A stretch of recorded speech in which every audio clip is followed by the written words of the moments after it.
আল্লাহ তাআলা বলেন ফাসতাবিকুল খায়রাত, তোমরা ভালো কাজে প্রতিযোগিতা করো। প্রতিযোগিতা আল্লাহ পাক নিজে বলেছেন ভালো কাজে। এখন প্রশ্ন হলো, প্রতিযোগিতা কার সঙ্গে করবে? কেউ যদি দুর্বল পার্টির সাথে, দুর্বল দলের সাথে প্রতিযোগিতা করে, মানুষ অপমান করবে। একটা শক্তিশালী লোক যদি একটা নাবালক বাচ্চার সাথে প্রতিযোগিতা করে, তাহলে মানুষ অপমান করবে, বলবে তোমার কি লাজ শরম কিছুই নাই? তুমি একটা নাবালক বাচ্চার সঙ্গে, ছোট একটা বাচ্চার সঙ্গে তুমি প্রতিযোগিতা করবা, তুমি শক্তি দেখাইবা, এটা তোমার জ্ঞানে কেমন ধরলো? তোমার কি বিভাগ নাই? মুরব্বীরা তাকে অনেক লাঞ্ছনা করবে, এলাকার লোকেরাও লাঞ্ছনা দিবে, তাকে অপমান করবে। অর্থাৎ দুর্বলের সঙ্গে প্রতিযোগিতা করলে সবাই অপমান করবে, আর শক্তিশালী দলের সঙ্গে প্রতিযোগিতা করলে সবাই বাহবা দিবে, সাহস দিবে, সম্মান দিবে। আল্লাহ পাক বলেন, এই পৃথিবীতে সবচেয়ে দামি ধর্ম হলো ইসলাম ধর্ম। এই পৃথিবীতে দামি কিতাব হলো কুরআন মাজিদ। এই পৃথিবীতে সবচেয়ে দামি নবী হলো মুহাম্মাদুর রাসূলুল্লাহ। এখন দেখেন, এই পৃথিবীতে সেরা ধর্ম ইসলাম ধর্ম। এই পৃথিবীতে সেরা কিতাব কোরআন শরীফ। এই পৃথিবীতে সেরা নবী মুহাম্মাদুর রাসূলুল্লাহ। এই পৃথিবীতে সেরা শিক্ষা, সর্বশ্রেষ্ঠ শিক্ষা মুহাম্মাদুর রাসূলুল্লাহ সাল্লাল্লাহু আলাইহি ওয়াসাল্লাম ঘোষণা দিয়েছেন, খায়রুকুম মান তাআল্লামাল কুরআনা ওয়া আল্লামা, যে তোমাদের মধ্যে সবচেয়ে দামি ব্যক্তি, শ্রেষ্ঠ ব্যক্তি ওই ব্যক্তি যে কোরআন শিখে অন্যকে শিখায়। এইটাই সেরা শিক্ষা। এখন এই যখন সারা পৃথিবীর সমস্ত ইহুদি নাসারারা, বৌদ্ধ, হিন্দু, খ্রিস্টান সবাই মিলে শুধু দেখবেন ইসলামের বিরুদ্ধে কথা বলে, সবাই দেখবেন কোরআনের বিরুদ্ধে কথা বলে, সবাই দেখবেন মুহাম্মদুর রাসূলুল্লাহকে নিয়ে কটাক্ষ করে, সবাইকে দেখবেন যে আরবি শিক্ষা, ধর্মীয় কোরআন শিক্ষা নিয়ে কটাক্ষ করে। এই সমস্ত কথা কি জন্য বলে? সবাই দেখলো যে সেরা ধর্ম ইসলাম ধর্ম, ইসলাম ধর্মের সাথে টক্কর লাগলে আমাদের দাম বাড়বে।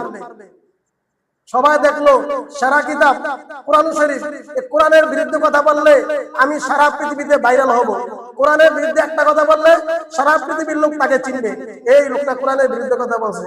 আর যদি ওই হিন্দু ধর্মের কিতাব, বৌদ্ধ ধর্মের কিতাব, নাসারাদের কিতাব, ইহুদিদের কিতাব নিয়ে কথা বললে তাকে নিয়ে কেউ ভাইরাল করবে না, কারণ ওইগুলি সেরা কিতাব না। সেরা কিতাব হলো কোরআন শরীফ। কি শরীফ? কোরআন শরীফ। এখন ইহুদিরা চিন্তা করলো যে প্রতিযোগিতা করব এখন সাধারণ ধর্মের সাথে, সাধারণ কিতাবের সাথে, সাধারণ শিক্ষার সাথে, সাধারণ লোকদের সাথে প্রতিযোগিতা করলে আমাদের সম্মান থাকবে না। এই জন্য তারা যাচাই করে দেখছে যে সেরা সেরা যেগুলি আছে ওইগুলির মধ্যে হাত দিতে হবে। যদি আমাদের প্রচার করতে হয়, আমাদের ধর্মের প্রচার করতে হয়, আমাদের শক্তি দেখাইতে হয়, তাহলে ইসলামের সাথে শক্তি দেখাইতে হবে। ইসলাম ধর্ম সেরা ধর্ম। এই কারণে সমস্ত বেঈমানরা শুধু ইসলামের বিরুদ্ধে কথা বলে, আর যখন কিতাবের বিরুদ্ধে কথা বলে, শুধু কোরআনের বিরুদ্ধে কথা বলে, কোরআনের এই আইন মানি না, এটা দরকার নাই, ওইটা দরকার নাই, এটা মানবো, ওইটা মানবো না, শুধু কোরআন শরীফ নিয়ে কথা বলে। আর কয়দিন পরে পরে মুহাম্মদ রাসূলুল্লাহকে নিয়ে কটাক্ষ করে, নবীর বিরুদ্ধে কথা বলে। আর এই নবীকে যারা মানে, এই ধর্মকে যারা মানে, এই ধর্মের সেরা কিতাব যারা পড়ায় তারা হলো হুজুর, উলামায়ে কেরাম, এদেরকে নিয়ে কটাক্ষ করে। কারণ কি, সেরা কিতাবের সাথে যারা জড়িত, সেরা কিতাব যারা পড়ে, যারা প্রচার করে, এদের বদনাম করতে পারলে আমরা সেরা হব। এই কারণে সমস্ত ইহুদি গোষ্ঠী, নাসারা, বেঈমানরা সবাই মিলে এই হুজুরদের বিরুদ্ধে কথা বলে। তারা এই হুজুররা ইসলাম ধর্ম পালন করে, হুজুরদের বিরুদ্ধে কথা বলে। হুজুররা কোরআন পড়ে, হুজুররা হুজুরদের বিরুদ্ধে কথা বলে। হুজুররা নবী মানে, হুজুরদের বিরুদ্ধে কথা বলে। এই হুজুররা ইসলাম শিখে অন্যকে শিখায়। এই কারণে তাদের বদনাম করতে পারলে তারাই সেরা, হ্যাঁ, ওই শ্রেষ্ঠ মানুষ হবে, শ্রেষ্ঠ সারা পৃথিবীতে তারাই প্রচার হবে। এই কারণে তারা এখন হুজুরদের বিরুদ্ধে লাগছে। কেউ কেউ বাংলাদেশে অনেক বছর ছিল, এখন বিদেশে গিয়ে তারা যাচাই করে দেখলো আমাদের তো এখন কেউ চিনে না, আমাদের নাম নিশানা সব শেষ করে দিছে। এখন আমাদেরকে চিনতে হবে। এখন অন্য দেশে পালিয়ে গিয়ে ওই মাদ্রাসা বন্ধ করতে হবে, অমুক ফ্যাক্টরি বন্ধ করতে হবে, অমুক অমুক প্রতিষ্ঠান বন্ধ করতে হবে। এই সমস্ত কথা কি জন্য এখন শুরু করছে? আগে তো বলে নাই, চিন্তা করছে সেরা শিক্ষা কোরআনের শিক্ষা। এই শিক্ষার বিরুদ্ধে কথা বললে তাকে সারা পৃথিবী চিনবে, তাকে বাংলাদেশ চিনবে। এখন কিছু কিছু মানুষ বলে মাদ্রাসা বন্ধ করতে হবে, মাদ্রাসা বন্ধ করতে হবে। এটা কি আজকের কথা? ইংরেজরা 200 বছর শাসন কইরা মাদ্রাসা বন্ধ করতে পারে নাই। মাদ্রাসা আরো বাড়ছে। যারা মাদ্রাসা বন্ধ করতে যাবে এরাই বন্ধ হয়ে যাবে।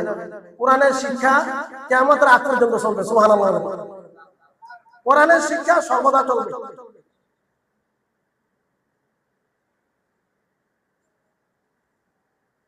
আল্লাহ আল্লাহ।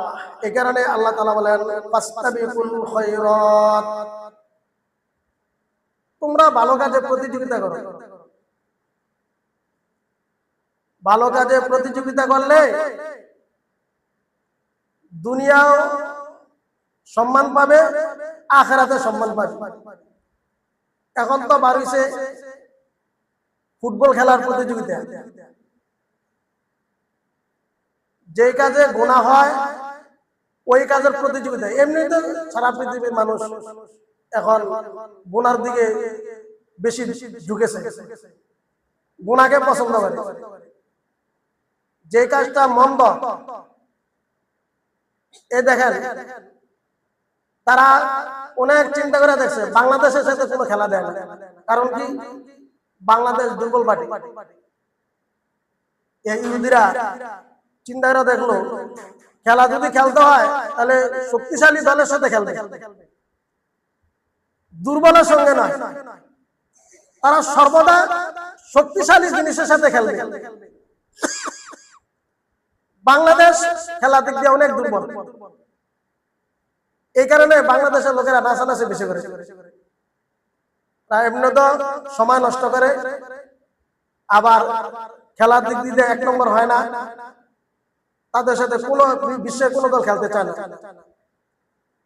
আমার যে বিষয়টা বলার উদ্দেশ্য, খেলতে হলে ভালো করে খেলতে হবে।